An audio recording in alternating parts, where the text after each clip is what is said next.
اور یہ جب شہباز شریف نے کہا کہ بیگرز آر ناٹ چوزرز، تو پہلے تو یہ بتائیں بیگرز بنایا کس نے پاکستان کو؟ 30 سال جو حکومت کر رہے تھے یا جو 3.5 سال میں آئے؟ اور دوسری چیز، آپ اصل میں یہ کہہ رہے ہیں کیونکہ آپ مقروض ہیں اس لیے ہمیں امریکہ کی غلامی کرنی ہے۔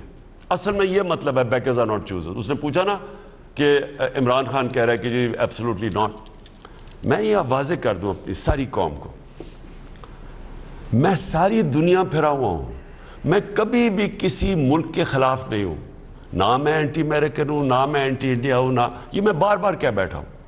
یہ تو کوئی جاہل ہی ایک پوری قوم کے خلاف ہو جاتا ہے۔ ہاں ہم پالیسیز کے خلاف ہو سکتے ہیں۔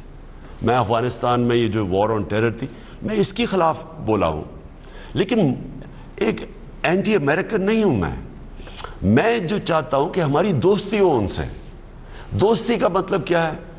دوستی کا مطلب ایک ہوتا ہے رسپیکٹ، دو دوستوں کے بیچ میں رسپیکٹ۔ ایک بڑا امیر دوست ہوتا ہے، غریب بھی ہوتا ہے، لیکن دوستی تب ہے جب دونوں کے بیچ میں رسپیکٹ ہو۔ جب ایک ملک دوسرے ملک کو حکم دے کہ آپ ان کی جنگ بھی لڑیں، کہے آپ کو ڈو مور بھی کریں، آپ کے لوگ بھی مریں، 80,000 آپ کے لوگ مر جائیں، آپ کا ملک اجڑ جائے، اس کے بعد آپ کا شکریہ ادا بھی نہ کرے، اور پھر وہ آپ کو حکم کرے کہ آپ اس ملک میں جائیں یا فلانے ملک میں اس کے خلاف ہوں۔ اور ان کو بری عادتیں ڈالنے والے یہ بیگرز اور ناٹ چوزرز جیسے لوگ جو ان کے سامنے ہاتھ پھیلا کے کھڑے ہوتے ہیں۔ میں دوستی کرنا چاہتا ہوں۔ دوستی کا مطلب یہ کہ ہم کئی آپ کی باتیں مانیں گے، لیکن اگر میرے لوگوں کے مفادات کے وہ خلاف ہیں تو میں وہ آپ کی بات نہیں مانوں گا۔ یہ ہوتی ہے دوستی۔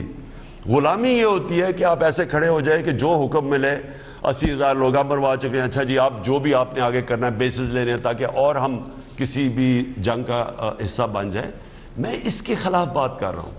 اور اگر آپ نے اسی طرح رہنا نا، میں اپنی قوم کو کہنا چاہتا ہوں، آپ کو یقین کریں کہ اگر آپ نے یہ کہنا ہے نا کہ کیونکہ ہم مقروض ہیں ہمیں غلامی کرنی چاہیے، میں کہتا ہوں اس غلامی سے بہتر موت ہے۔